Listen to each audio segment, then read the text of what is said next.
Motor وے M1 Peshawar سے رشکی تک دھند کی وجہ سے بند، M4 گوجرا سے عبدالحکیم تک بھی بند۔ ترجمان موٹر وے پولیس کے مطابق لاہور سیالکوٹ موٹر وے M11 دھند کی وجہ سے بند کر دی گئی۔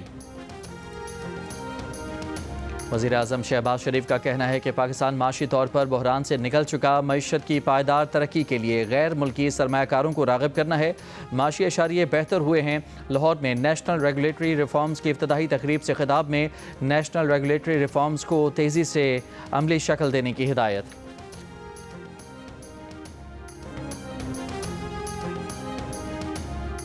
Chief of defence forces army chief field marshal Asim Munir کا کہنا ہے کہ پاک فوج قومی استحکام کو نقصان پہنچانے والے تفرقہ انگیز عناصر سے نمٹنے کے لیے مکمل طور پر مستعد ہے۔ پاک فوج اندرونی اور بیرونی چیلنجز اور انتہا پسند نظریات سے نمٹنے کے لیے تیار ہے۔ فیلڈ مارشل سید عاصم منیر کا گجرانوالہ اور سیالکوٹ گیریجن کا دورہ۔ افسران اور جوانوں سے گفتگو میں کہا کہ جدید جنگی ماحول میں پھرتی، درستی، مؤثر حالات سے آگاہی اور بروقت فیصلہ سازی ناگزیر ہے۔ آج بھی سازشی عناصر بانی پی ٹی آئی کو اقتدار میں لانے کی کوشش کر رہے ہیں۔ یہ سارے بیج فیض حمید کے بوئے ہوئے ہیں۔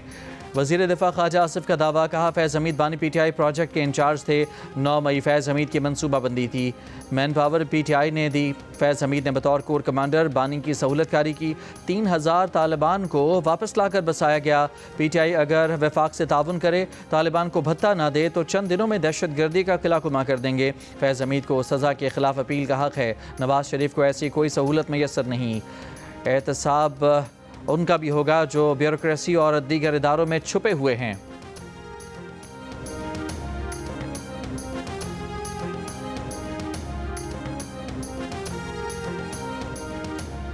وزارت داخلہ سمیت پاکستان کا ہر ادارہ اشتہاریوں کی وطن واپسی کے لیے اپنی ذمہ داری ادا کر رہا ہے۔ وزیر مملکت برائے داخلہ طلال چودھری کی جیو نیوز سے گفتگو، کہا یہ کسی فرد کا نہیں بلکہ پاکستان کا کیس ہے۔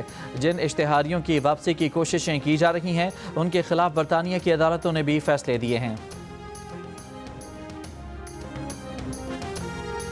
کراچی میں 35ویں نیشنل گیمز پاکستان آرمی کی برتری کے ساتھ ختم ہو گئے۔ اختتامی تقریب میں فیلڈ مارشل عاصم منیر مہمان خصوصی تھے۔ Chairman Pakistan Peoples Party Bilawal Bhutto Zardari, وزیر اعلیٰ سندھ مراد علی شاہ اور وزیر کھیل سندھ سردار محمد بخش مہر بھی موجود تھے۔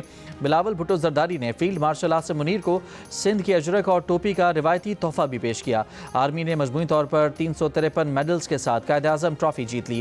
وابڈا کی 232 اور نیوی کی 110 مجموعی میڈلز کے ساتھ دوسری اور تیسری پوزیشن رہی۔ گیمز میں بہترین کارکردگی پیش کرنے والے کھلاڑیوں کو بھی انعامات دیے گئے۔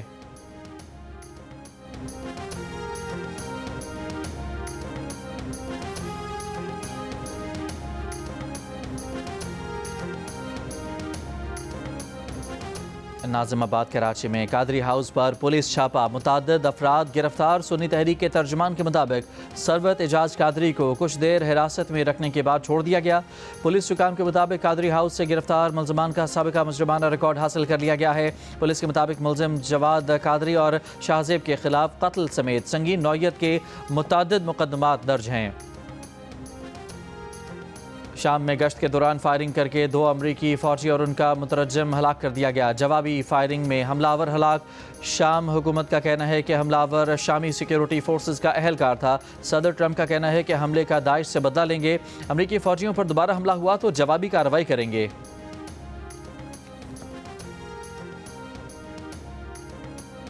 فرانس بھر میں کسانوں کا حکومت کے خلاف مظاہرہ۔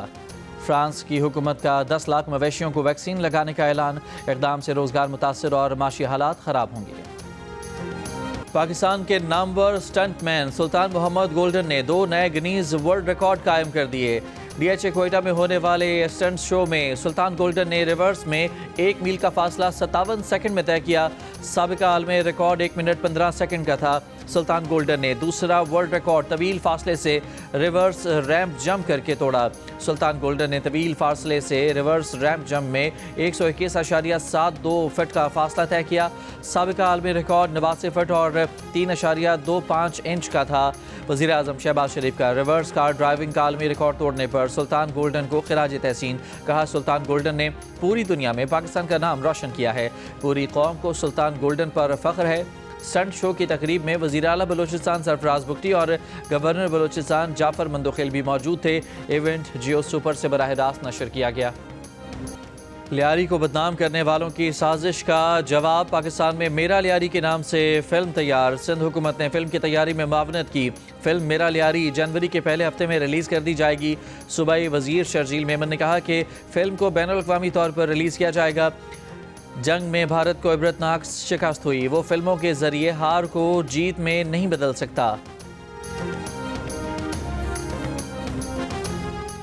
غیر ملکی کھلاڑی انڈین پریمیئر لیگ پر پاکستان سپر لیگ کو ترجیح دینے لگے۔ انگلینڈ کے کرکٹر ڈیوڈ ولی نے پاکستان سپر لیگ کی سیکیورٹی کو بہترین قرار دیا، کہا پی ایس ایل کی سیکیورٹی اور کھیلنے کے مواقع آئی پی ایل سے زیادہ بہترین ہیں۔ دوسری جانب فاف ڈوپلیسی اور معین علی آئی پی ایل کو چھوڑ کر پی ایس ایل کھیلنے کا اعلان کر چکے ہیں۔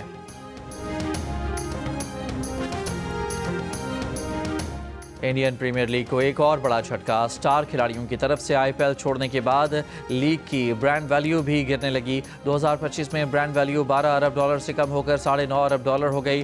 ممبئی انڈینز کی برانڈ ویلیو میں 9%، رائل چیلنجرز بنگلور کی ویلیو میں 10%، چنئی سپر کنگز کی 24%، سن رائزرز حیدرآباد کی ویلیو 34% اور راجستھان رائلز کی برانڈ ویلیو 35% کم ہو گئی۔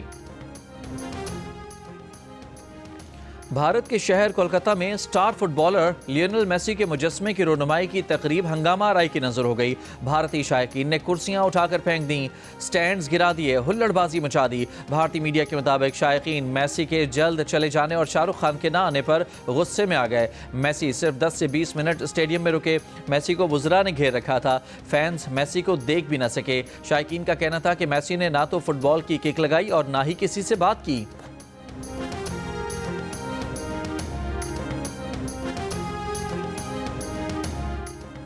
مودی حکومت کی پالیسیوں کے باعث مقبوضہ کشمیر میں بھارت مخالف جذبات تیزی سے پھیلنے لگے۔ بھارت کے سابق وزیر خارجہ یشونت سنہا کی قیادت میں قائم ادارے کنسرن سٹیزن گروپ کی رپورٹ کے مطابق مقبوضہ کشمیر کی زمینی صورتحال وہ نہیں جو مودی حکومت پیش کر رہی ہے۔ رپورٹ کے مطابق مقبوضہ کشمیر میں مودی حکومت کے ظالمانہ ہتھ کنڈوں پر کشمیریوں میں بھارت کے خلاف غم و غصہ اور ناراضی بڑھ رہی ہے۔ مقبوضہ کشمیر کے وزیر اعلیٰ عمر عبداللہ کی حکومت کے پاس کوئی اختیار نہیں ہے۔ یہ بھی ایک وجہ ہے جس سے کشمیریوں میں بھارت سے بیگانگی اور مایوسی بڑھ گئی ہے۔